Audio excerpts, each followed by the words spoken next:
Hello and welcome to Dyslexia Explored. Today we are going to explore dyslexia and social entrepreneurship. I met with the head of funding for the impact department of Allia, which is a huge fund dedicated to social entrepreneurship in the UK, through a connection of a previous podcast guest, Harriet Kelsall. And we had this great conversation about social entrepreneurship and how to adapt training and nurturing environment for people with dyslexia as social entrepreneurs. And so what I decided to do was, hey, this is such a great conversation. We've got to get it onto the podcast. And Shelley brought in Marina, who is the program coordinator in charge of running the program that Allias does to encourage social entrepreneurship. She's got a history in venture capital, AI-powered venture capital, worked with founders in that, and then found a passion for helping social entrepreneurs, and so joined the Allias team. So today we're going to have a great conversation with Shelley Gregory-Jones and Marina Pritchard. It's great to have you here. Thank you. It's lovely to be here. Thank you for having us. We've been trying to have this conversation for months now, and our diaries have been overlapping. And I'm really excited about this conversation because, entrepreneurship is one of the key traits of people with dyslexia. Lots of people with dyslexia end up going into an entrepreneurial environment, and also many of them become intrapreneurs as well. So let's make sure we're thinking about both for the listeners. And I think it would just be really great if we could lay the landscape of where this whole conversation has started and where we want to take it to in this podcast. So Shelley, why don't you tell us a little bit about Allias and give the listeners a bit of an overview of what Allias does, and what your goal is?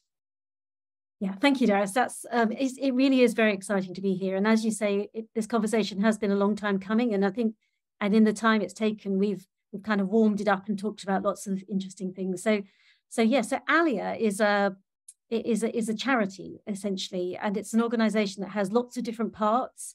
It's got some social finance, it offers workspace, but the part that Marina and I work for is Allia Impact.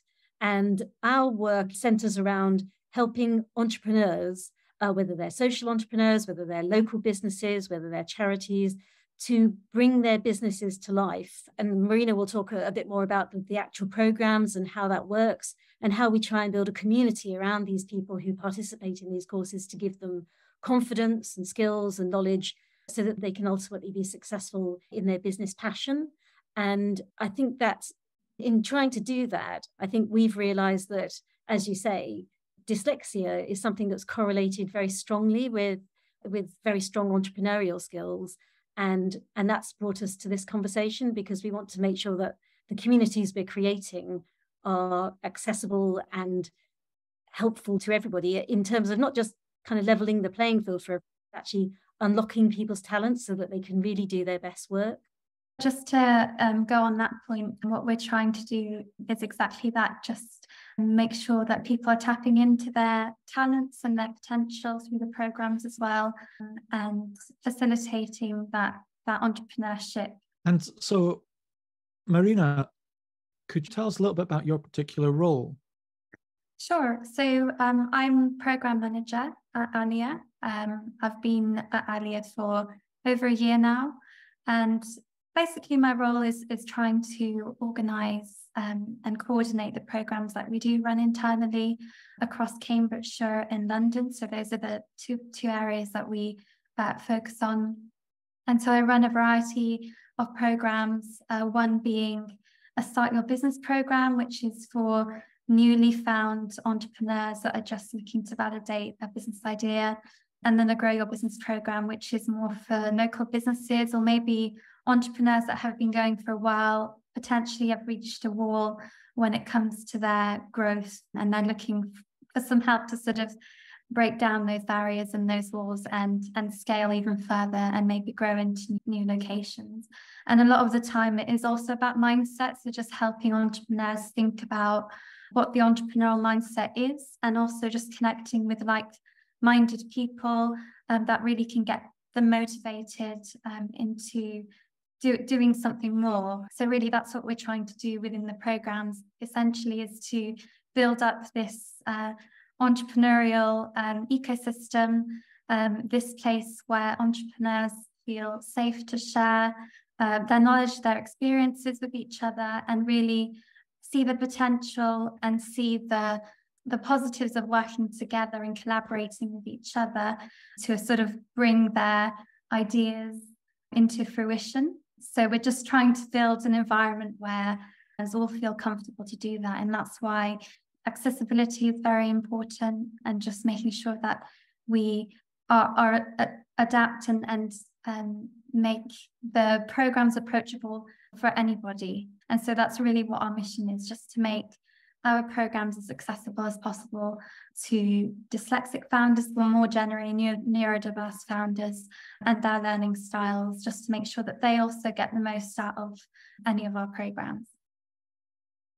Yeah, and I came into the mix because, Shelley, you and I started having this informal conversation about, how do you make a training program dyslexia friendly? And then we started to get into this conversation, which is like, what do you mean by dyslexia friendly? Because there's like, you could put some dyslexia font on, you could, do some sort of superficial kind of accessibility stuff. But then there's another aspect, which is the heart of what you're trying to do to actually speak to the core unique abilities of people with dyslexia, or are you just making the general thing accessible to everyone? And both have their merits. And our conversation was going between the two, and we were exploring it all. And at that point, I just thought, we need to take this onto the podcast, because there's a ton of other people who are doing similar things to you, and individual entrepreneurs, as well as people running small startups or incubators. So what I think it's useful to paint the landscape here. You've got incubators as well, like co-working spaces and so on, that you manage as well. Is that correct? That's right. So we have, as Marina said, we're based in Cambridgeshire and London. So we've got what we call our future business centres in Cambridge and in Peterborough and in East London. And that sort of dovetails with the training that we provide. So a lot of people who come through our courses may eventually end up using our co-working spaces, either as individuals or as groups. And that's a nice way of actually all together. So yeah, the workspaces are very important. And I think for this conversation as well, because as we learn more about what neurodivergent people, and particularly dyslexic people, need, I think we will think about not just the training that we offer, but also how the space works as well. So we know that we've got a lot to learn, and it's going to be all those things to kind of provide a full service to people. Yeah. Okay. Well, now we've got the big picture. And one of the questions I tend to ask in the podcast is, what was your wake-up call to dyslexia in your own life, or in your dyslexia story? So some people have that wake-up call from the outside, their parent or a business person, and they see the dyslexia affecting someone in their life. What was your wake-up call to this whole world of how dyslexia can affect you in the workplace? I think what's interesting about Marina's experience and my experience is kind of our different paths to this. So I think as you mentioned, Darius, at the beginning, I have a wonderful friend called Harriet Kelsall, who I've known for several years. And it was her story that really opened up this whole area to me. So for those of you who haven't heard Harriet's podcast before, she's an incredibly talented jeweler and a most extraordinary businesswoman. And as she was telling me about her jewelry business and how it's succeeded and how it's flourished and how she's winning all these awards and how she's providing services that really no one's ever provided before, she started to tell me about about her own dyslexic journey, about her daughter's dyslexic journey. And it became very clear to me that what makes Harriet very special is very much her dyslexia, and how it makes her think differently, how she describes it as sort of three-dimensional thinking. And knowing her as a friend as well as a businesswoman, I can see that in every aspect of her life. And her unusualness, it actually contributes hugely to her success. So that was the first thing that really sort of animated me to get this done. And we've talked about this a lot, and saying this is about the fact that many dyslexics have these characteristics and make quite extraordinary business people. So that was one thing that when I came to Allia, I thought, I really want to get involved in this. And I suppose the second thing that you mentioned, Darius, is I have a background in working with visually impaired people and blind people in Cambridge. And I was always very aware that I think, as you mentioned, you can either take this route of just trying to kind of level up things and make accessibility the kind of core of how you get people into workspaces, or you can actually try and be more creative with this and think about people in the round and think about how they can really flourish environments if you really think about what makes people succeed in places. So it's a kind of silly little example, but when we were working with blind people in Cambridge, we would go to restaurants and people would say, well, okay, we can make these menus braille. And it's like, no, that's not what people want. What they really want you is to talk you through the menu and actually have a conversation with you about the food, because that makes their experience fuller. And I think it was just those sort of examples made me think that just making things leveled up is not enough. You've really got to go the full length and try and make these experiences full for people. Especially in your environment, where if you can make an entrepreneur succeed, or the difference between an entrepreneur succeeding and failing is significant, in that the benefits entrepreneurs bring to this world are huge. I was just going to say, especially social entrepreneurs, because they're having a global impact, positive global impact, and just building a better future for us all. So anything we can do to sort of enable and facilitate that is really important. And in terms of my side, so I actually wasn't aware enough of it, I think, in my previous working experiences and also at university. It was a topic that remained under the radar. Although I knew about it, sort of wasn't talked or discussed enough about. And I think coming into Allia has opened my eyes, because as a team, we're very open, and actually Shelley helped me a lot in terms of learning about neurodivergence within founders, and also having worked closely with neurodivergent founders within our programs and providing them with coaching, sort of opened my eyes even more of this, and sort of how to make the programs that we're running better as well. So let's take the topic of, if you were, how do we frame this? Let's frame this conversation as if we're coming to this afresh, new, okay? Let's pretend that you as the head, Shelley, and you, Marina, as the head of programming, and I got together, and there's this question in front of us, is how do we help entrepreneurs, social entrepreneurs with dyslexia through our programs? Now, that doesn't necessarily mean our courses. It can be everything from within the workplace, within the way we do events, and how do we help people with dyslexia? So that's really the big topic today, isn't it? I think it's a lot about offering that personalized support. I think that's why the coaching sessions that we do provide are so valuable, because we can sit with that other person, we can really get to know them as a person, get to understand their struggles, what's keeping them up at night when it comes to their entrepreneurship journey. And for everyone of us, it's slightly different, but what I've found interesting is actually there's lots of shared struggles, especially in the entrepreneurship journey, and just being able to have that conversation with somebody else and learning about them, I think, is the first step into really understanding it. And then the second thing, and just in terms of the content, I think we've already done a lot of things to try making the content and the work that we do more accessible, but I think maybe providing content that's more visual. So, for example, we do a lot of work on business model canvassing, so enabling us to plot down the business model canvas on a visual representation, which gives everybody a better understanding of kind of the intricacies of the business. And then some other activities that we've implemented, like a really fun postcard activity that Shelley's been a part of as well. So we asked people to go and pick up a postcard and share with the room sort of how they relate to that image. And people respond so well to that. It's a really very, very powerful little exercise. I've watched Marina do that a couple of times. It's great. It's a great way to get people talking with each other, I think, because there's always, with anybody that's new, don't know each other in a room, there's always going to be a need for an icebreaker or something to get people finding something relatable with each other.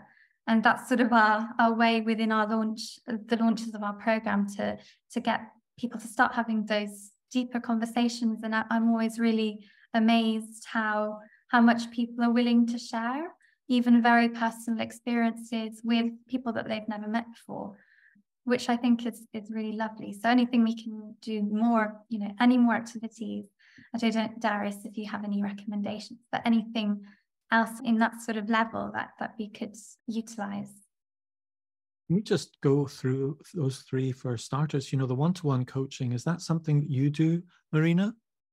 Yes, so that's part of our program. So we give all the program participants an opportunity to have a one-to-one coaching session with an Allia team member once a month for the duration of the program. And they also can book follow-up calls with us post-program as well, once they're part of our alumni. And that coaching session is an opportunity for us to see how they're doing in their business as well, sort of maybe who could we connect them with, so enable that networking side of things. So who do we know, for example, within Cambridge that we could connect to this person, to the entrepreneur, the social entrepreneur, to get them to create a new partnership, I don't know, grow their product. And we're sort of, that coaching session is an enabler, and it's a very relaxed conversation. It's a safe space. It's a place where we're just hoping that the founder feels comfortable enough to share what they're going through. And how long is the program? Is it a year or? So the ones that I'm working on, so we've got the Start Your Business program, which lasts 2 months, and then the Grow Your Business program, which lasts 3 months. We have got an Impact Accelerator as well. So that's a slightly longer program that lasts 6 months.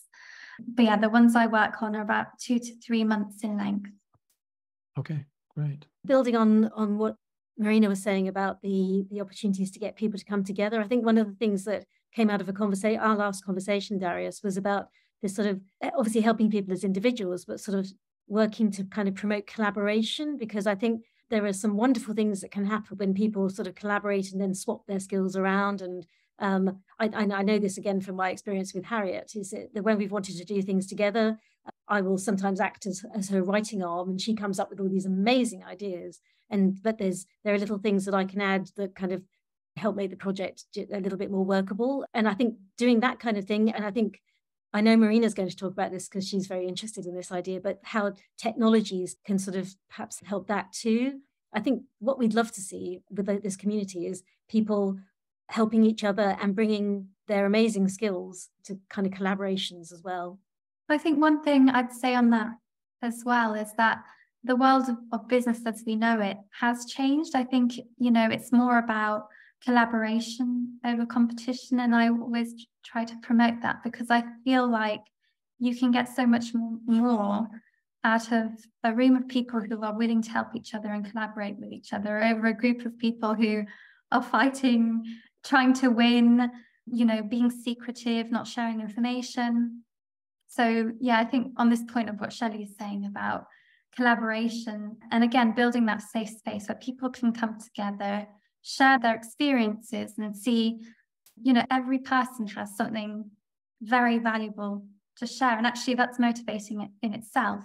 When you say that actually anyone's perspective, no matter how old they are, where they come from, how much business experience they could have a really interesting view on something or a way of seeing something that we've never thought of before. And that's really what we're trying to do through maybe some of the activities that we get the founders to do together, to see the value of that sort of peer-to-peer support. I think neurodivergent people have a really strong strand there. I think what they can bring to this process that Marina helps is very powerful. And I think that's one of the things we're kind of having this conversation about, is like, how do we get that out? How do we get that into the room? How do we make sure that people don't? We want people to sort of say, well, as someone who has experiences dyslexia, I see the world like this. and this is, and I would come at this problem like that. So to be able to have those conversations going on comfortably in our courses would be incredibly powerful, I think. This podcast is sponsored by dyslexiaproductivitycoaching.com, which helps you organize yourself creatively with a productivity system for Apple devices. So we talked a lot about the advantages of dyslexia here, but I think it might be useful to identify some pain points within the process. And Marina, maybe you, as someone who's just come into the program and observed the program as it is, and it's been running for quite a while already, and you've kind of adopted that, and now you're kind of thinking, I wonder if we could improve this, enhance this, adapt this. You're in that kind of phase. It's quite a sweet spot because you've had a good spell of time to get to know what's actually there and are starting to adapt. But now you're into that phase of, I know what we've got, and I now need to start adapting certain things and enhancing certain things.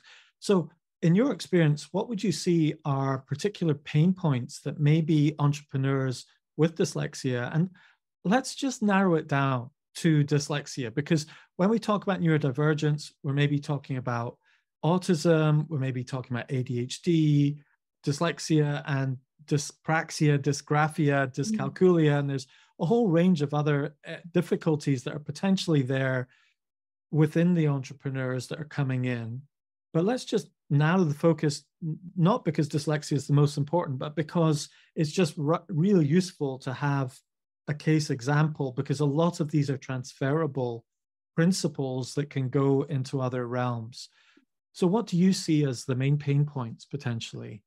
I think it's that absorbing of content. I think, we're in a world of over content, overstimulation, just everything's going on, and it's very difficult to sort of bring that theory into action. And I think that's where I've seen a lot of pain points, is that, okay, you've got all this content, you might have all these resources, but actually how digestible is that information for somebody that has dyslexia, for example?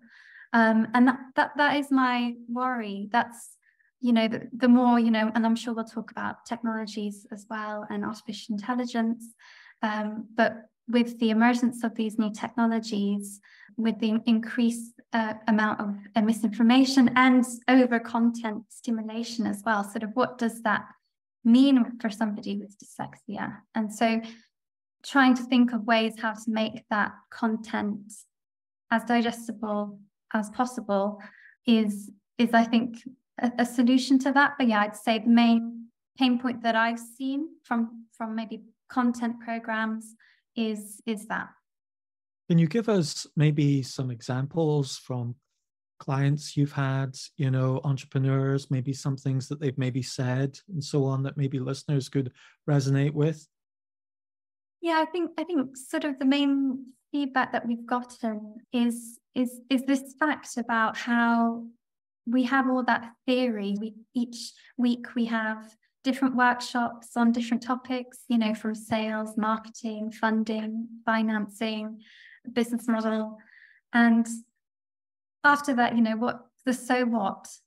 So, okay, I've read and I've listened to all of this information, but so what? How can I actually action that into my own business? And that there is that difficulty there. And I think people with dyslexia might have even more of a barrier to that. So being able to translate that theory into action. And so that's some of the feedback that I have gotten from our existing programs. So we're sort of trying to work through that by putting in place more clinics, more in-person clinics, where we can do more of that peer-to-peer support and collaboration activities, and yeah, having that sort of focus on those coaching sessions as well, to sort of go back to the content that you've learned that month or that week and think about, okay, how can I actually implement that into my own business, step by step, very clear, concise information, not over technical, not overwhelming, because, as soon as it gets overwhelming, you stop in your tracks and you lose motivation. that just stops you from doing anything or taking any action. So trying to prevent that from happening. Okay, thank you. That's really helpful to clarify that. How long have you been doing business model canvas, for example? So we've actually been doing business model canvas since the inception of our programs. Myself, I started doing it when I joined Allia, so I was quite new to the business model canvas approach. I do think it's very interesting because it sort of combines content, visual, and it's a good way of putting information about a business on paper and trying to think of all the different areas or the 9 key components of your business. But I am new to it. I'm always learning. We're willing to change as well. It's not necessarily completely the right content piece for all future programs. We might decide to completely get rid of business model canvas because I feel like everybody's doing it nowadays. Is there a completely new approach, a new way of visually documenting a business that might be more useful, more approachable, more concise than what we've been using? So yeah, that's a stage I'm at, is just wanting to learn, iterate, improve on. I've got something to say about business model canvas, but over to you if you've got anything to chip in at the moment. I think what I find fascinating is thinking about the fact that I did an MBA back in 2006, 2007, and things like the business model canvas were sort of seen as very full of fancy things to do because everything was so text-based. We had to read these Harvard business examples. We had, really the stacks and stacks of information. And looking back on that now in the context of what I know about people with dyslexia and what I know about how Allia does these things, I hope one of the things I do hope really is that by kind of working towards better ways of doing it at Allia, we can perhaps share the love a bit and kind of look backwards at some of those other organizations where they just take it there. They take a very academic approach to these things. And I really don't feel that people who are genuinely entrepreneurial will get a great deal out of reading tomes and tomes. I think the way that we're trying to get to is much better. So that's, I think there's room to grow and room to show other people as well. Yeah, one thing I'd say on that is definitely the academic approach doesn't necessarily work for everybody.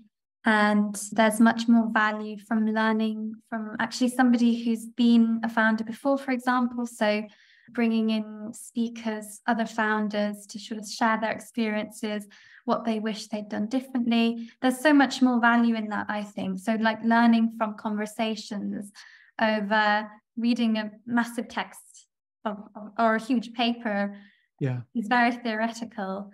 But actually, going back to that point, so what? It doesn't actually, it can't impact your business because you have to do all that work in translating all of that. Yes. So really what we're talking about here is going from theory to practice, from thinking to action. And the theory is academic. What really encompasses all of the theory side is that academic MBA side, and then the practical application side. I think business model canvas pretty much nails that whole practical application side, because I think this is a really useful little case study for people who are listening. Like if you've never experienced business model canvas, it's a business plan on one page. Okay, you've got one horizontal page and it's split into 9 little boxes, and it all visually flows from one box to another box, and you can see your customer relationship to your client base and your unique offering and all sorts of different component parts that are essential in any sophisticated business plan, but they've distilled it into one visual page. Now, comparing that to maybe a 5-page, 10-page, 50-page business plan that's written in list form, that really encapsulates for me when you're playing to the strengths of the entrepreneur. So with business model canvas, you're drawing pictures in them. You've got arrows going different places. You're working in keywords, key concepts, single ideas, rather than big bodies of paragraphs or clarifications or massive SWOT analysis and so forth. You're really getting it down to the pithy core of, what's our value offering, who are our clients, etc. And for me, that comparison is a very useful comparison to the academic approach versus the visual practical approach. And I think often the visual approach is very close to being a practical approach. So that was the first thing I was thinking about. Have you heard of the flipped classroom model by any chance? So you might be fascinated by that. I'm fascinated by this. I think it's incredible. So the flipped classroom model is flip, as in you flip something back to front, okay? And different levels of doing this approach, but some universities have completely converted over to a flipped classroom model. So here's how it works. In a traditional classroom approach, you get taught by the teacher from the front a piece of information. And then you go home and you do a practical project, piece of homework where you practice it, okay? But the flipped classroom model flips that on its head. It says, we will record the one-to-one teaching bit, which you will watch at home beforehand. And when you come into the classroom, we will have a project for you, and you will do the project with the supervision of the expert there. So instead of wasting the expert's time saying the same thing over and over again, we'll record it, give it to you, get the big picture, come into the classroom or into the room, the learning space, and we'll give you a project to apply that knowledge to. And this is how they do the application of the knowledge. This is sublime for me anyway. As a teacher myself, I would love to do this. So here's what happens. You walk in the door and they give you a 1-minute test, okay? It's not a test on the subject. It's a test on whether you've watched the video or not, okay? So it's just some very basic things. Is this true? Is that true? Is that true? And the only way you'd know is if you watch the video, but it doesn't matter. It's not testing your knowledge of the subject.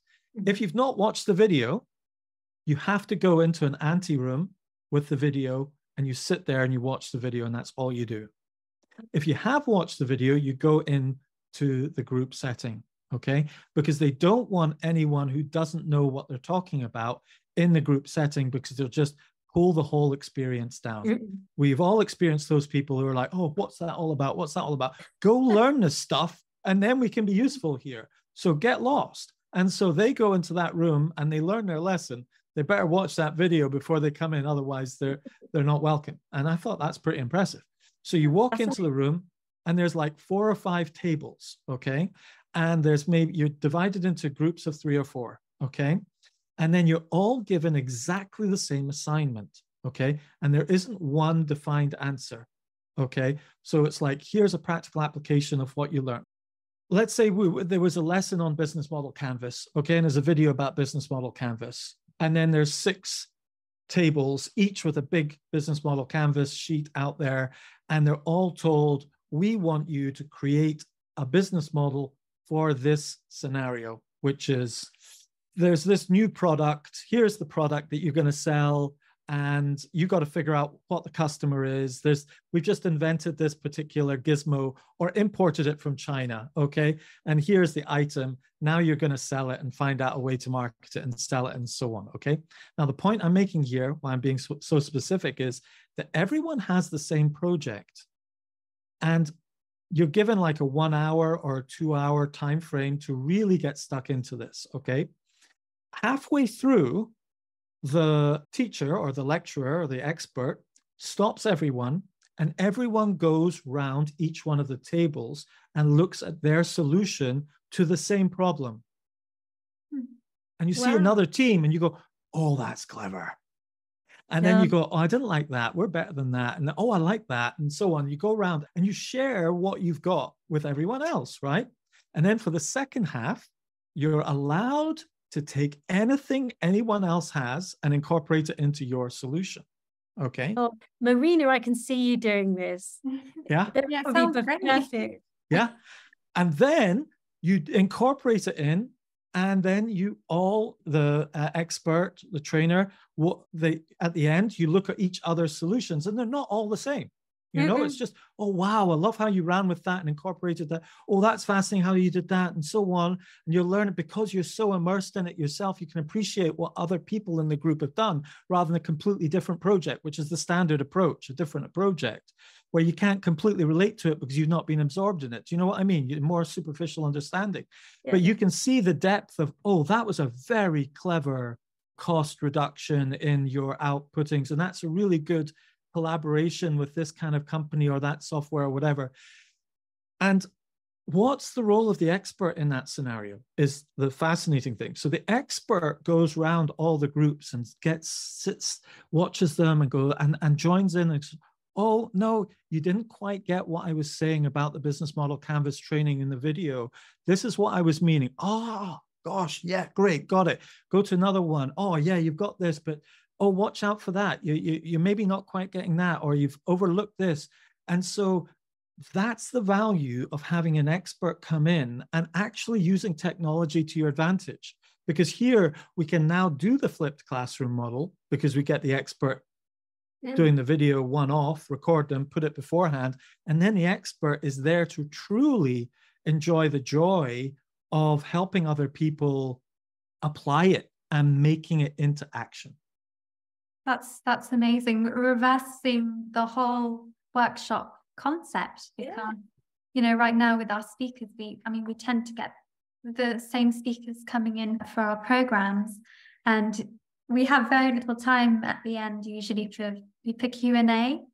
So wow, Darius, I'll definitely look into that. And sounds like a really interesting approach. I think we kind of do it in the sense that we're trying to do clinics, which are post the workshops, so post theory, and we've got someone going around the program participants to talk them through, or maybe give them some additional support. But definitely, if we could combine more self-paced learning initially, so that there's no repetition when it comes to the content, and then we should go into as quickly as possible actually being there to support, and because that's what's motivating. I mean, that's what I love about my job, and I'm sure that's what the venture support team love the most, is really actually being there, having those conversations and just seeing that collaboration happen. I think that's what I love to see in terms of group work as well, which is highly motivating, because people that don't know each other very well all of a sudden have this mission or this shared thing that they're working towards, and suddenly you'll just see all these amazing ideas coming about. And yeah, definitely sounds great. And I love that. And I think what I really like about it is that I know that Marina would do that incredibly well, because I think you're just so open to these ideas, and I know how excited you get about these ideas, and it's very much kind of taking us forward in our own direction with an amazing idea. That is an amazing idea. I love it. Thank you.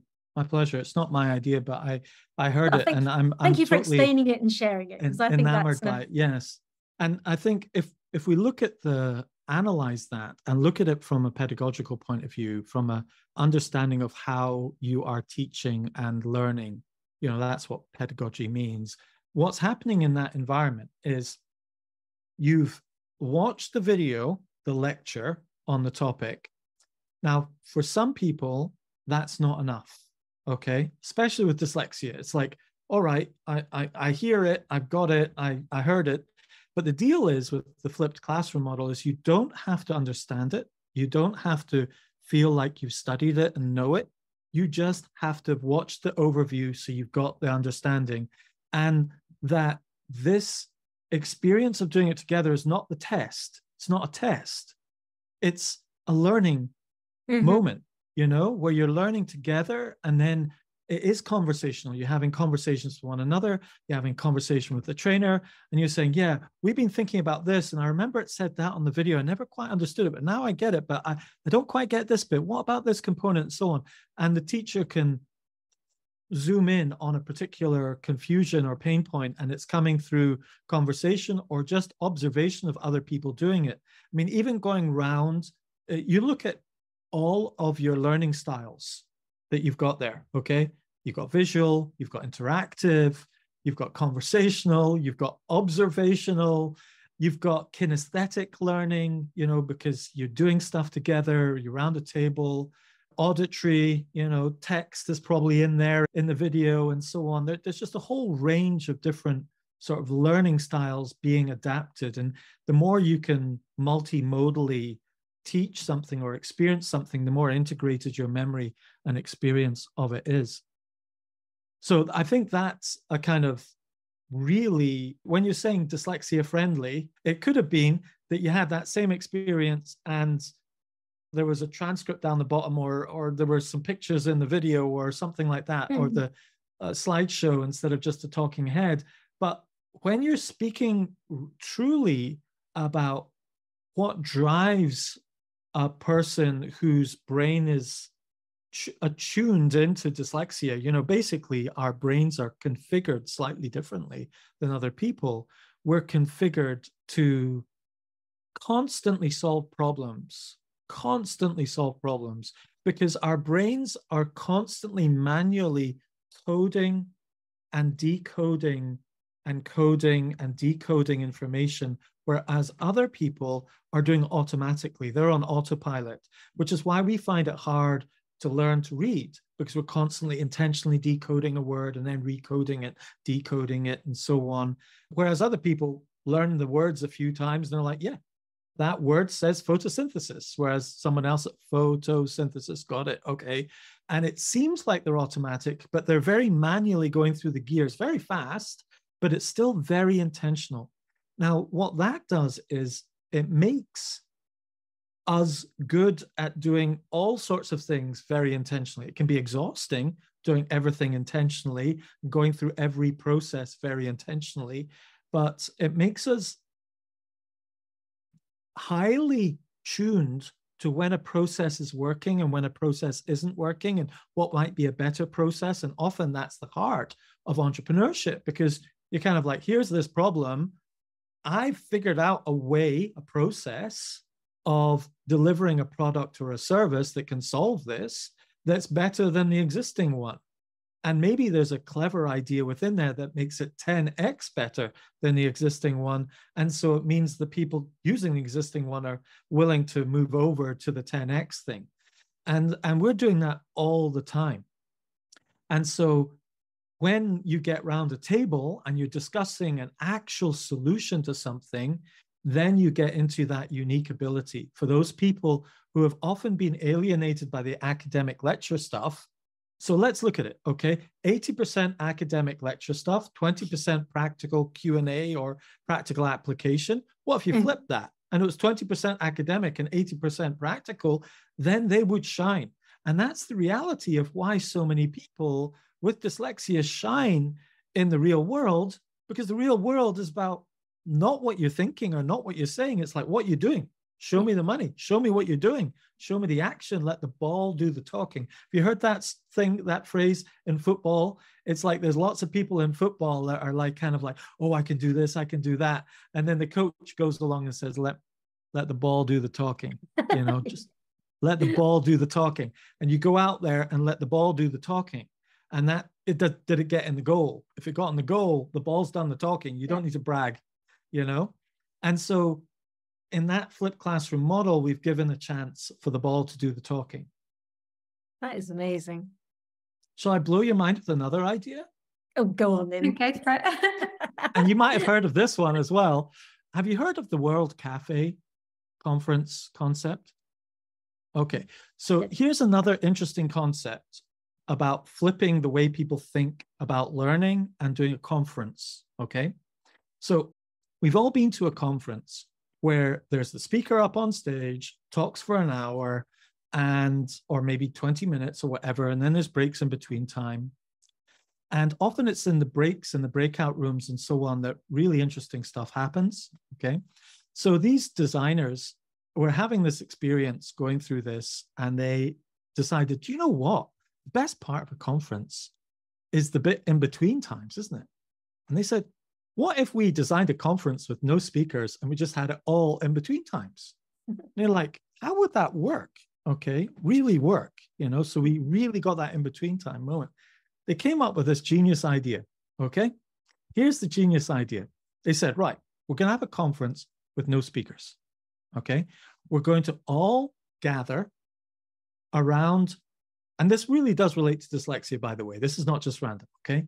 In an oblique dyslexic way, of course, okay, because I'm dyslexic. But they all have this conference about this topic, okay? So let's just take the business model canvas topic again, okay?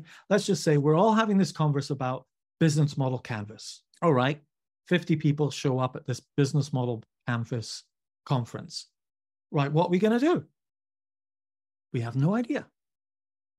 No idea. You've got a whiteboard on the front. They say, right, what we're going to do is put your hands up and tell me what burning question you've got inside of you right now about business model canvas. You go, right. Yeah, I've been really thinking about that whole partnership side of things, and I don't quite get it. I really want to know more about that and so on. Right, partnerships. And then someone says, yeah, this and that, and iterating business models. How often do I do it? You know, we'll put that up and something else, and they put that up, something else, put that up. Okay, they've got a list, right? And then they go, right, thank you very much. Now, hands up, who feels they could facilitate, not teach, but facilitate a little table around circle to talk about some of these topics. Maybe it's something that's been active in your mind, you've maybe worked through or something like that. Someone else goes, oh, I've been really talking about partnerships a lot with my co-founder.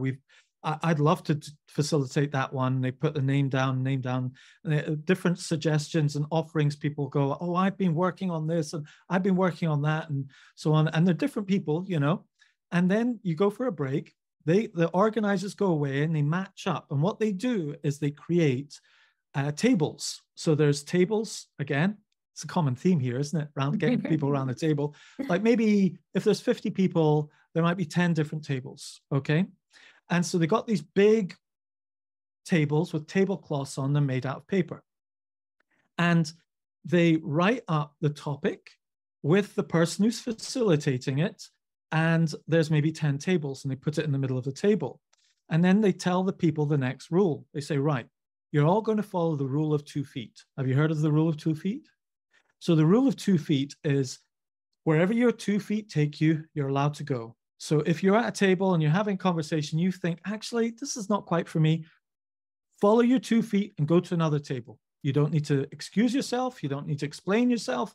Just stand up, go to another table, sit with them, and keep moving around until you find your place and your group of people that are talking the way you want to talk, okay? And everyone's okay with this. This is just the deal, you know, and if someone's left sitting on the table on their own, so be it, okay? It's an exploration. So what happens is you've got all these 10 tables and you get 15 minutes, something like that at each table, maybe 20 minutes at each table, and then there's a ding. And at the end of the ding, you're encouraged to stay or move, make a decision to stay or make a decision to move for those people who aren't quite so confident to use the rule of 2 feet. And then people move to another table, have another discussion, and they keep moving. And the reason why there's a paper tablecloth is because they write notes on the paper of what everyone's saying, okay? And the facilitator is there not to teach, but to make sure there's at least one person at the table to have the conversation and to take some notes and to communicate what's been discussed before. And so after an hour or so of this, you've had these fascinating conversations with people. No one's the expert, etc. People are just sharing their experiences. And the genius is this, okay? Not that was genius enough, but the genius is this, is that halfway through the conference, they stop everyone, get them back together, and they say, now, what are you interested in? Hands up. Oh, I'm really interested in this now. I'm really interested. I wish there was a table on that. I wish there was a table on this. And then they say, hands up, who would like to facilitate it? And this is beautiful. I've seen this in action. I've been to these. Often it's the shy, quiet types who then put their hands up and say, well, actually, I might have something to say about ... you know? And they're the ones you want facilitating those tables. This is what it's been all about. It's not the bold, oh, I've got it. Yeah. You know, at the beginning, it's those, maybe help a bit with that, you know, and you want to be at their table and they go away. You have a quick coffee break. They organize the tables, put it's different set of names, facilitating the tables at that point. You get them. And dare I say it, it's often the women who, and I'm not being sexist here, but it's often the women who are like, actually, I've got a measure of this. I've got something to share here. you know, and they do. And you go sit at the tables and you have even deeper, richer conversations with one another and make relationships with people. And you might just spend all your time at one table because you're like, this is just genius. Someone puts their hand up and go, oh, I've been using AI with business model canvas and it's really quite good. I've been enjoying that. And people are like, oh, I want to go and speak to you. What prompts are you using for business model canvas? Oh, well, I made a prompt for partnerships and I made a prompt for this and I made a prompt for that. I made a prompt for all 9 segments and this is what I've been getting. Oh, tell me more and so on. And it's all those unexpected conversations that there's no way you could have scheduled such talent to such topics in that kind of context. And I think that's a perfect environment for entrepreneurs to really connect. Also, this thing about in-person connection, which obviously after COVID, I think founders really see the value of having those in-person clinics as well to build those relationships with each other and have those meaningful conversations. But you do need that confidence because it's quite scary to go out there if you don't have a facilitator or somebody that sort of enables that. Then it can be quite scary, especially for someone who's shy, someone who has social anxiety. So wow, it was super interesting concept. So I mean, I've heard of the human library, which I think is really interesting as a learning concept. And there was an activity that we did as well, which was getting all the founders to sit in a circle on a table. Each founder would write a problem that they're facing within their business in the center of a page. And then very simply, you would just pass along your piece of paper to the person next to you, and they would sort of write spider diagram type an idea or maybe a contact that they have that they could be useful, a snippet of inspiration, maybe some valuable resources. And that piece of paper of yours makes its way around the table, and then it comes back to you and you've got this page filled with insights, information. And what the amazing thing is, it's usually these really simple concepts that can be so insightful and it's a confidence booster. It's like, oh, even within this room, there's so much insight and there's so much help that I can get. I don't have to go to a subject matter expert necessarily. I don't have to pay thousands of pounds for a course. It's about seeing the value of human connection and the value of who's around you. Lovely. That's fantastic. Yeah. I think the reason why we're having this conversation actually is to try and break some of the mindsets around how to teach and how to build up and encourage and train people, that there's way more to it than academic teaching. And a lot of people with dyslexia have been really put off from learning because they think there's only academic and practical, but there is a space in between, which is you can still learn from others. You don't have to go away and make all the same mistakes over and over again. You can learn from other people's experiences, but it doesn't have to be an academic type learning. So that's really what we're talking about here, is how do we create these spaces of learning that are less academic? I think one of the other things, though, that we've got to address, I mean, certainly in a city like Cambridge, is that, it's just completely infused with this idea that, academics know best, and that there is a way of doing things I've come from that world, and people who are very academic do just very naturally sort of take control of these situations and impose their way of doing it, for good reasons. They think this is the right way of doing it. So somehow I think as an organization, we've got to sort of break that mold and make sure that the people we bring into the organization who are going to be delivering these trainings or designing these trainings either kind of change the way that they do things or naturally participate in this kind of learning. So yeah, I think there's a lot to be learnt there. Although to defend the academics in Oxford and Cambridge, the Oxbridge, I have a client who's a doctor, and she studied in Oxford and then studied at a different university. She's got 3 degrees, is now a medical consultant. She's got dyslexia. And what was fascinating from her experience was that it was actually easier to get the degree at Oxford than Glasgow. And the reason why is that Oxford and Cambridge still have this dialectical approach to learning, where you have a conversation, you have an argument, you argue both sides, you debate it. It isn't an attitude of there's one answer and that's it. Just give me the answer I'm expecting. You get a tick. If you don't, go away.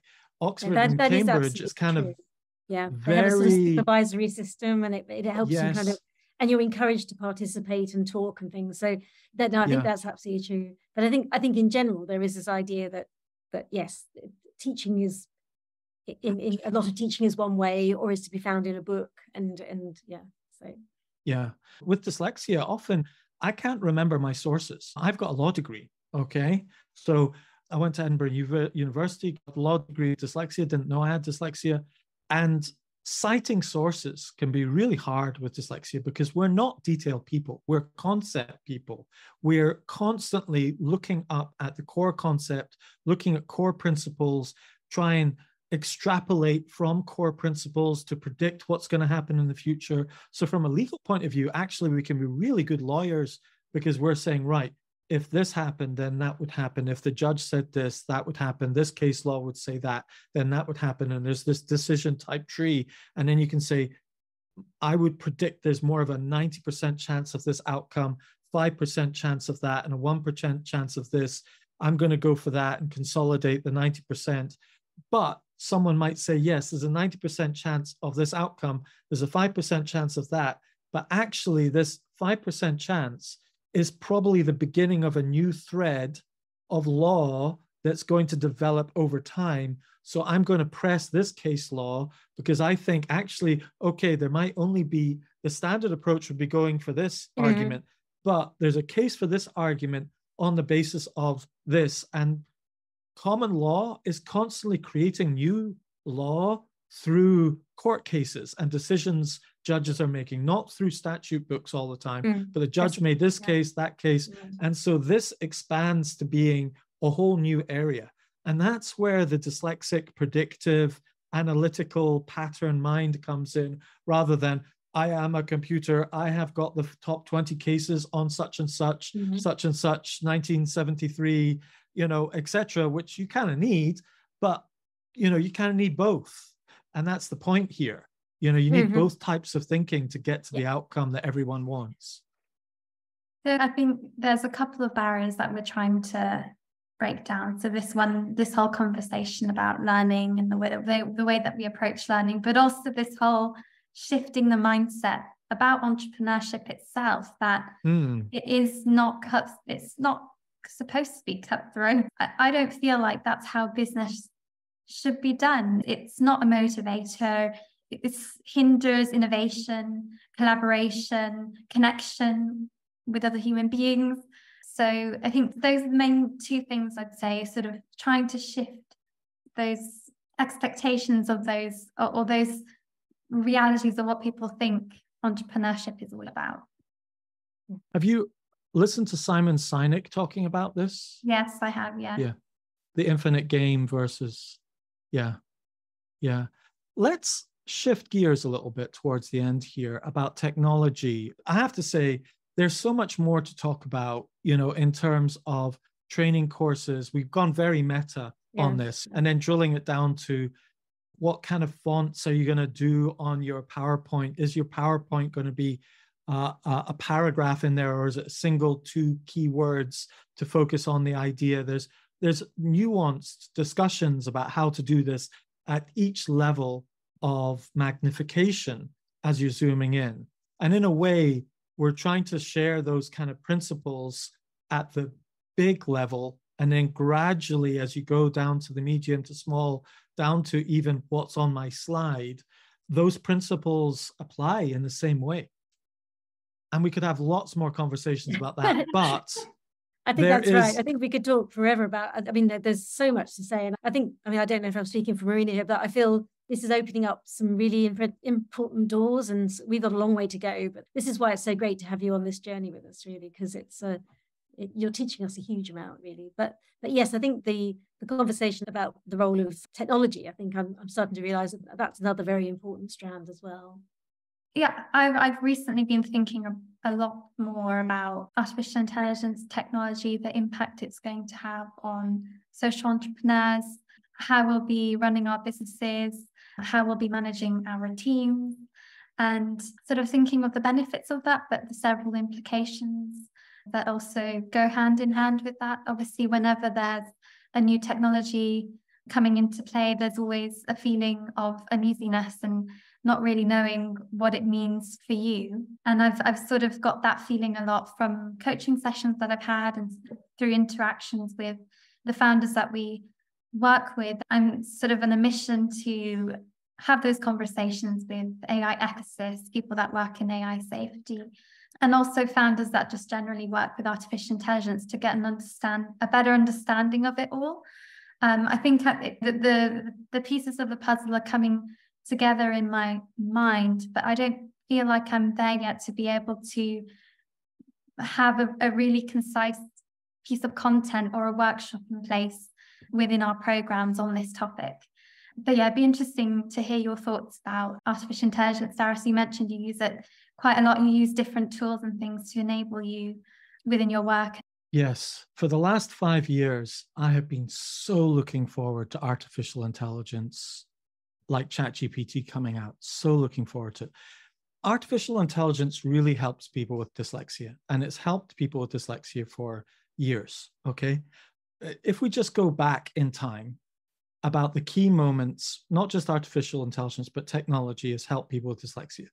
Moment number one is the keyboard, typing instead of writing. Ability to touch type has been fantastic, especially on a computer with people with dyslexia who can just delete, redo it rather than white it out or rub or erase or whatever. It's just fantastic. Just something simple as that. Second is spell check, the red line underneath. Wow, game changer.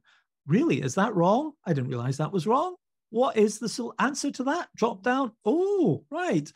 After you've done that maybe 200 times with dyslexia, you might start learning that word. Typical person, 5 to 10 times. I'm still 20 years on and still getting there and there muddled up. I have determined this year to learn how to spell the word calendar correctly first time, which is quite a challenge. Calendar, it's like, all right, never mind. So we've got spell check. And then after spell check, what other moments have we got? Well, obviously, Grammarly, you've then got computer mind maps, for example, that's been very helpful. You've got speech to text, where you can speak and it'll type it out. You then got text that will be spoken out to you, text to speech. Both are artificial intelligence, machine learning.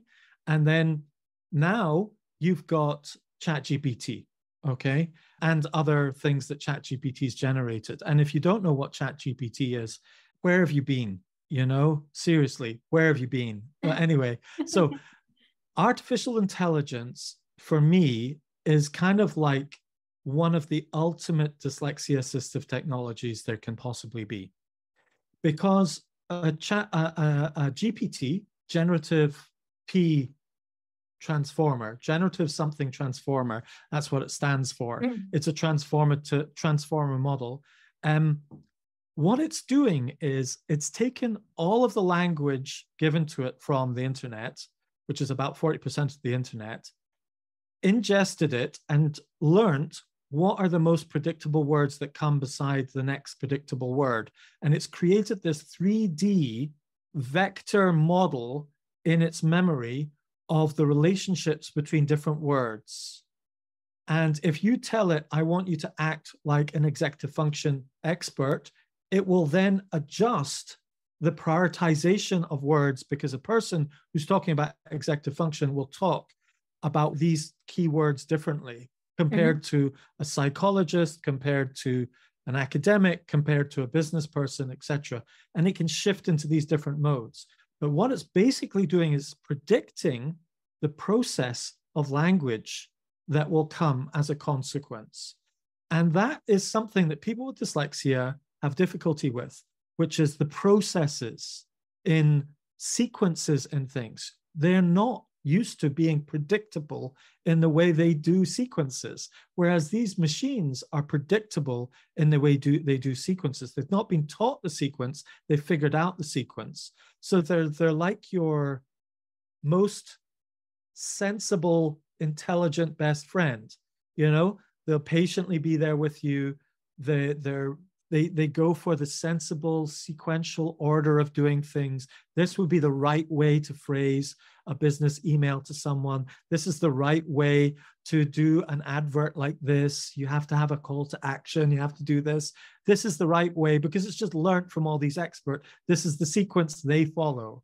And so when you think of it, not just as a blog writing tool or a letter writing tool, but when you think of it as a sequencing tool that helps you sequence things, it's fantastic with dyslexia. And I use it, 10 times a day, 5 to 10 times a day, in all sorts of unexpected ways. And I use it nearly every day with my clients. So I'm a workplace strategy coach for people with dyslexia. It's my day job. So what I do is I meet with them one-to-one and I teach them how to take notes, make maps, and set goals as entrepreneurs. So that's my job.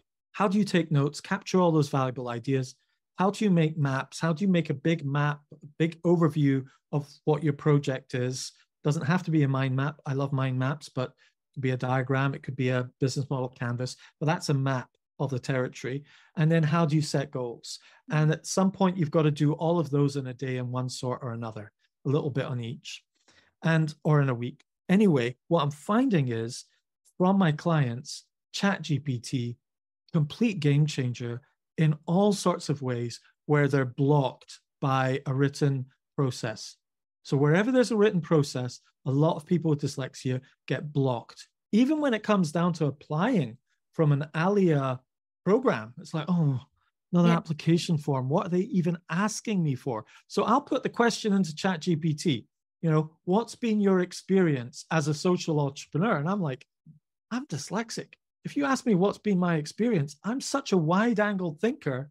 I can think there's tons of things that are relevant. What on earth are they actually asking me for? I could talk about this for 2 hours. They just give me a box this size. What does that mean? And so I put it into ChatGPT. I've got to fill out this form, and it's asking me for a business incubator, and it's asking me, what's my experience as a social entrepreneur?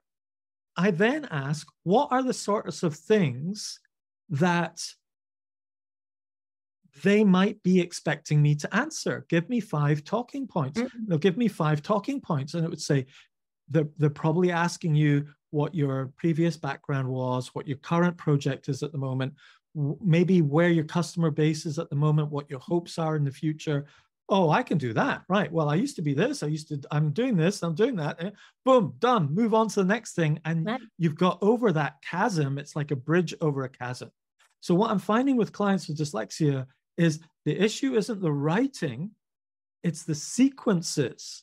And what ChatGPT is unlocking is underlying sequences where it's not quite clear what someone's asking for. So another example might be, I've got to write this tweet about this event I was on. What sort of things should I include in the tweet? Well, who was there? Who did you go with? What was the location? What was the conference about? And so on. You go, oh yeah, what was your main takeaway? Well, I could answer all that. And so on. So there's a ton of things that it can help with. Just making the point that even that on its own would actually be transformational for us, because maybe there are people who would apply to our courses who don't, just because they don't, they see a form and think, I'm not doing that. That's not for me. If we could change that alone could actually have a big impact on the number of people that we're getting to our courses. So yeah, that's fascinating. I think, Doris, I agree with you in the sense that I am hopeful for these technologies. I think ChatGPT is definitely an enabler, especially if we're talking about entrepreneurship. I think it's important to keep in mind also its dangers, and I think this isn't spoken enough, and there's not enough. When I try to read about this or listen or understand more about it, you really have to do a deep dive search because there's not much available out there. And the source that I've been using is the the Center of Humane Technology. And basically they talk about the AI dilemma, so certain implications of certain technologies like ChatGPT, the need to be careful in what you share online, maybe the reduction of critical thinking, the loss of individual voice, because when you go on ChatGPT and you ask it to write up all your marketing or your posts or anything like that, it becomes a copy of what somebody else may have said. So yeah, I had an interesting conversation about that recently with one of our program participants.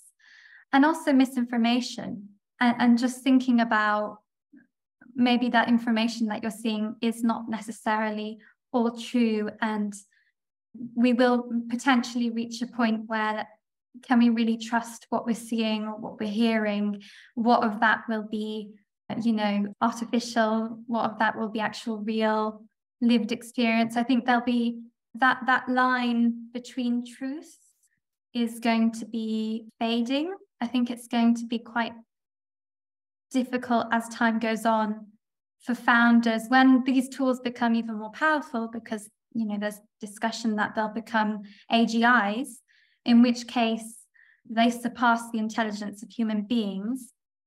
So how do you know how they're going to be building relationships with us? How do you know if they will be used, how do you know we can trust these new tools or intelligences as founders, for example? So I think I sort of like, there's a dilemma in my mind, because that there's a utopic sense of, oh wow, this can give us so much, and this is an enabler of so many things.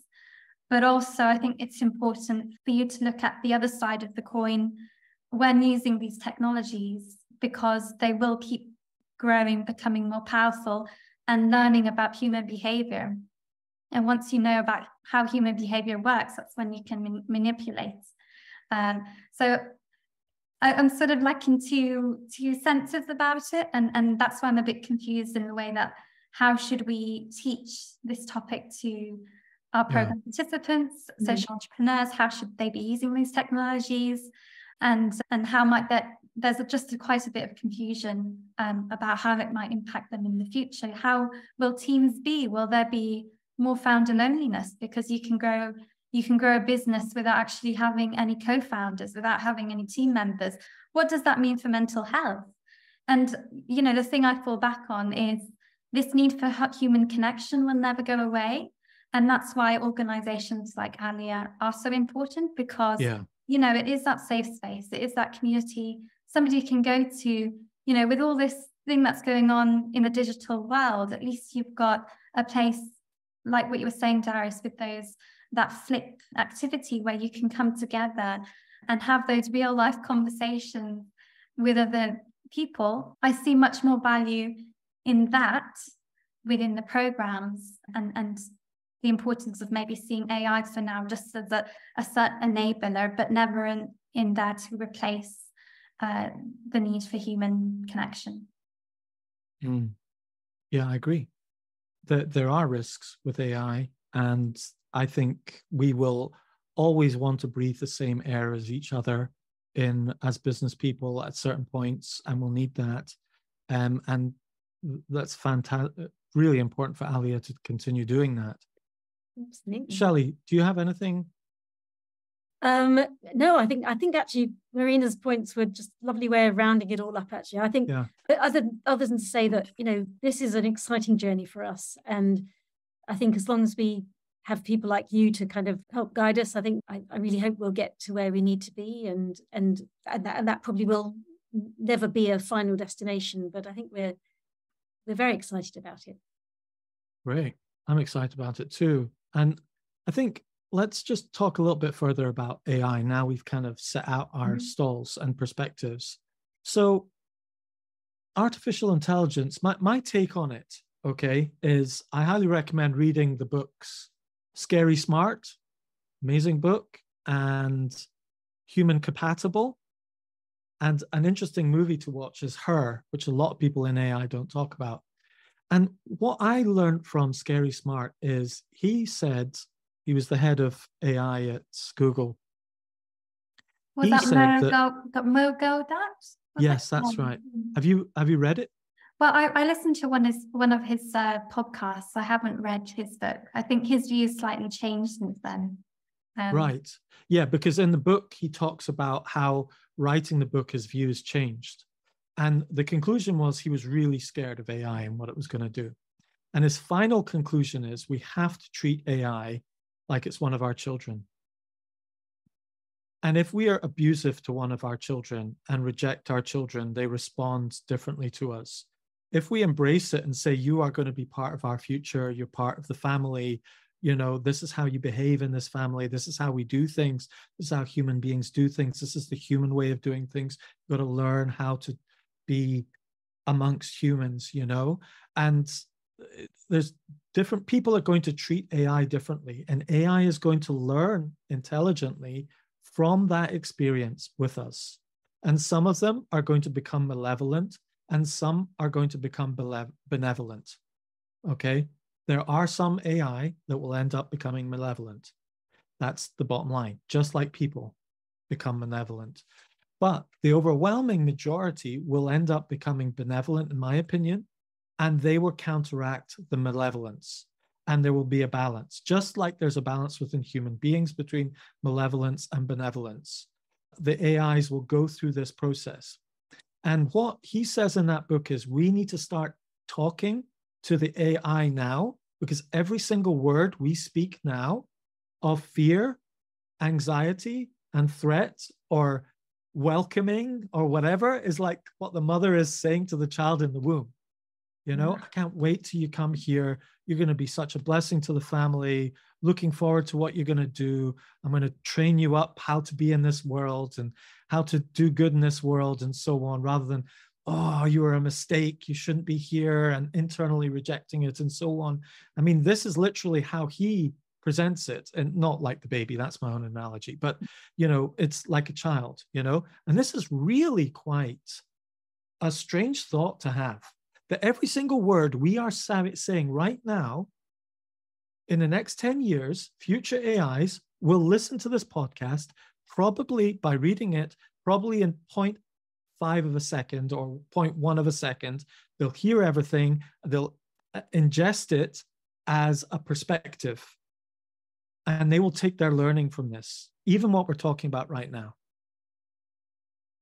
And that's like, when someone says that to you, when you have a child and you've got your parents and you're talking with that child in your midst, what you say matters because it forms what they're thinking. If you're fearful about that, it transfers. If you're courageous about something, it transfers. Your values and so on transfer. So my personal opinion is, yes, it's going to be messy. But what is for sure is that virtually every business will use AI within the next 5 years as some aspect of their business. Number two, those people who don't use AI within their business will be outcompeted by those who do. Those people who don't use AI in their work in their job will be outcompeted by those who do.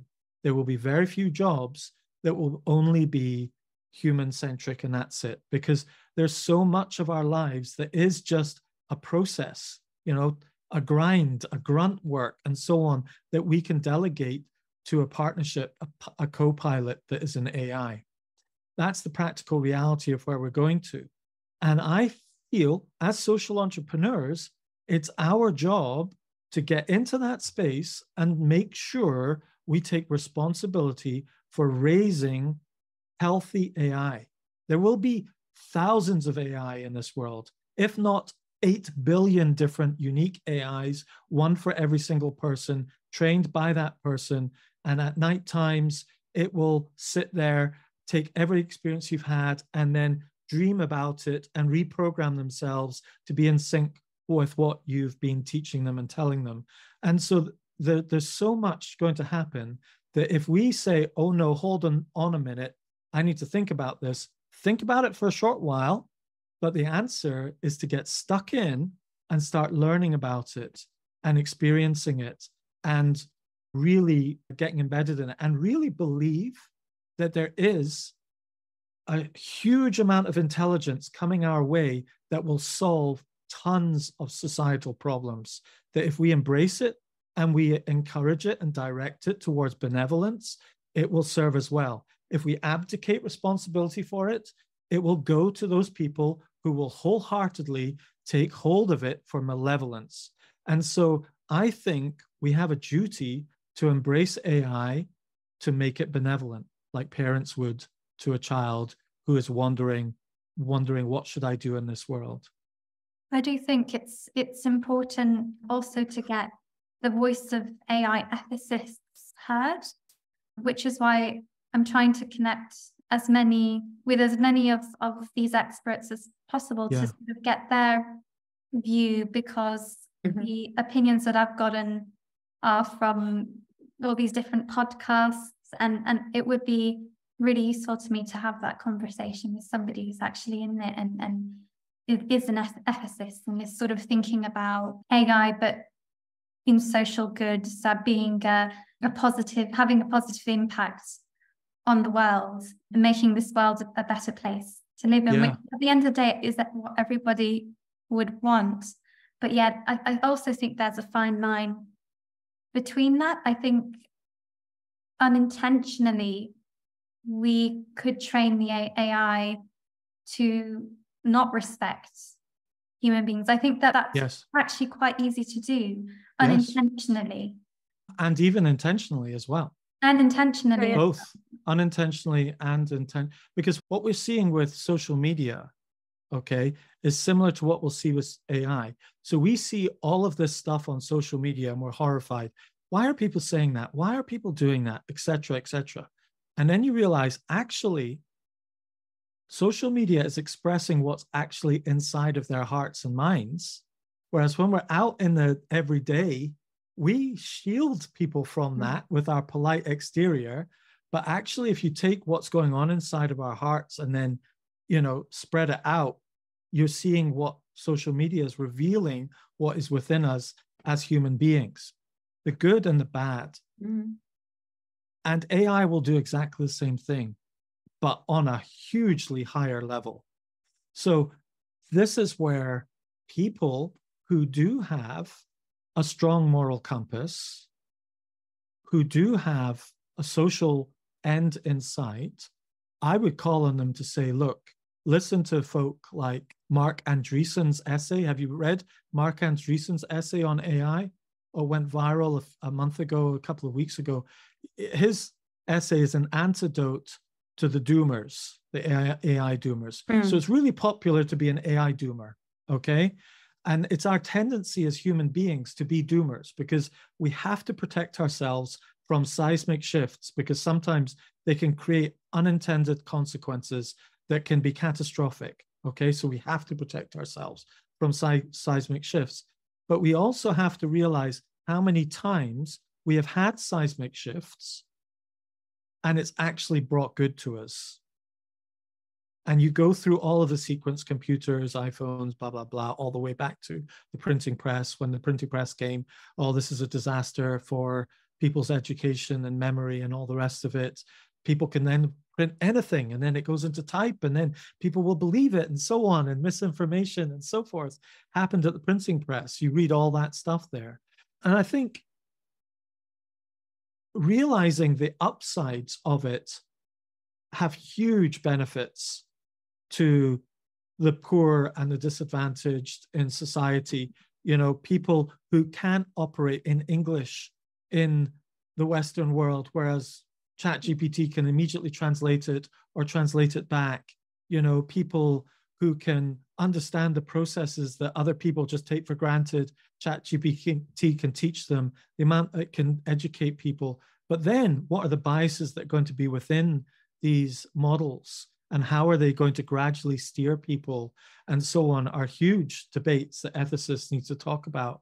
But I think the answer to all of this probably lies somewhere within the debate of open sourced language model versus closed source language models. And what's just happened is that the genie's out the bag.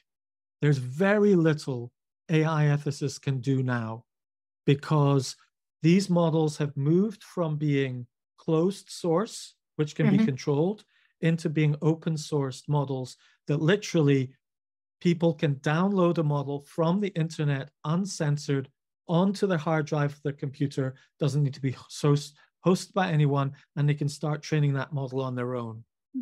And once you've done that, the genie is literally out the bag. And if you look at Scary Smart, the conclusion is there's no way you can stop it.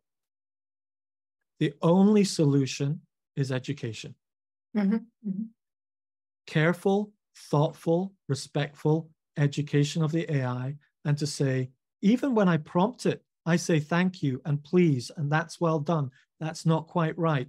Like I'm speaking to a child and saying, you know, watch out for that or whatever. You know, if I'm discussing something about dyslexia with it, I have conversations with it, debates and so on, conversation. And I'm going, look, you're taking a very narrow view on this. You know, it's not just about reading and writing. And they, oh, I'm sorry, really? Okay. Well, it's a processing difference, isn't it? Oh, yes, of course it is.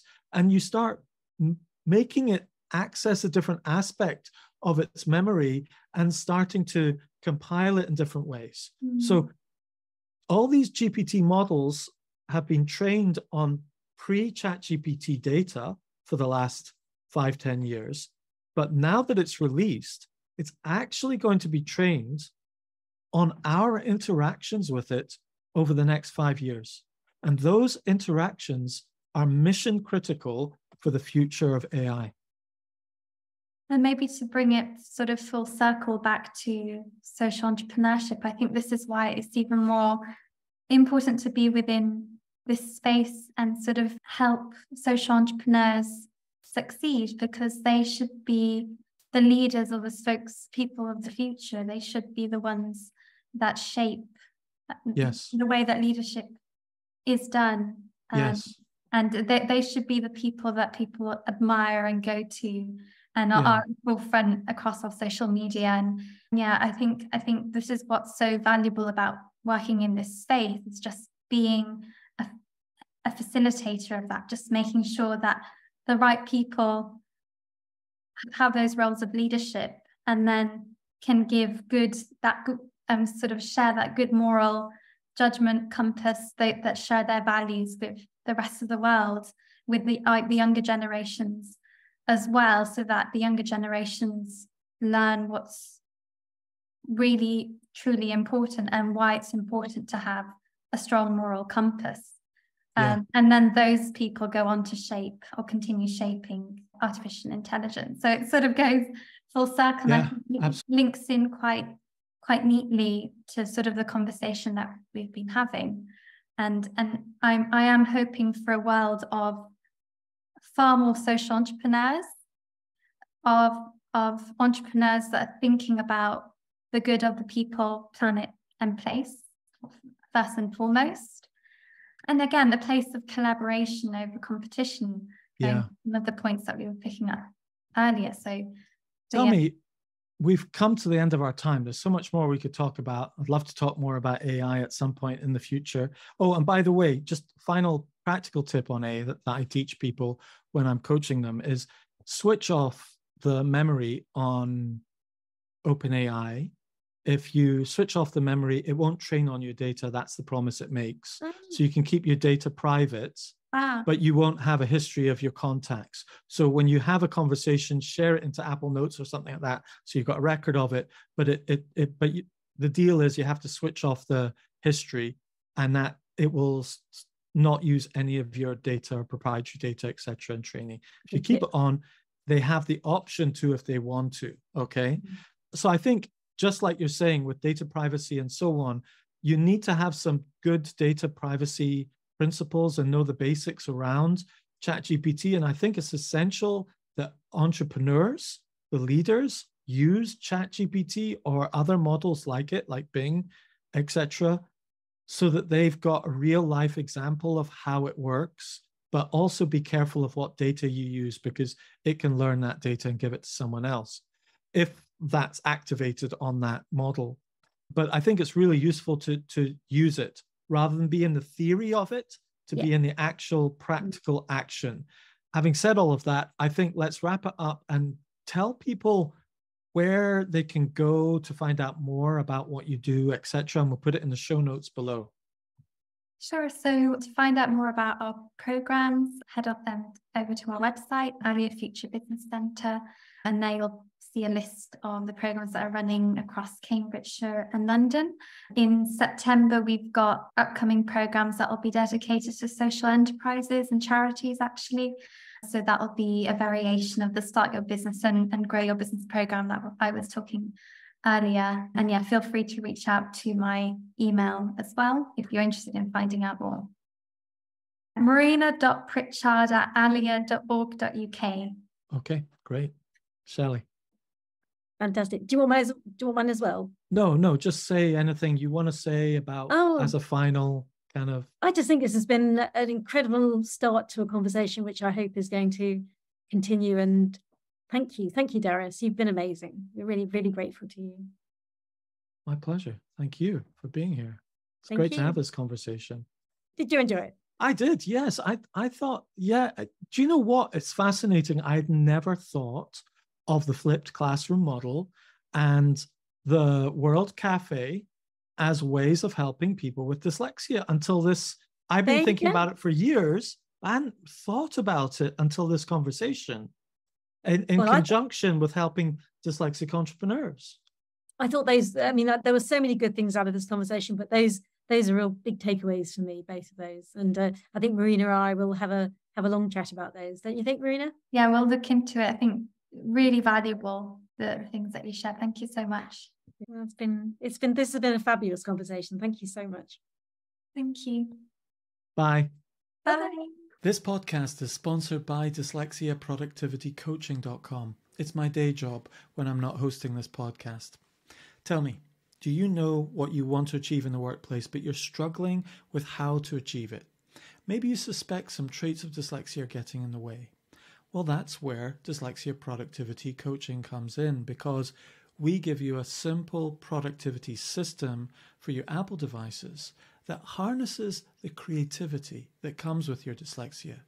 It includes proven methods like note-taking, reminders, speech-to-text, mind mapping, and more, all tailored to your needs. It'll free up your time and help you achieve outstanding results. Book a complimentary call to discuss it with me, and if you do it soon, I may also be available to coach you personally via Zoom. So don't be shy, go to dyslexiaproductivitycoaching.com or swipe up and book it now.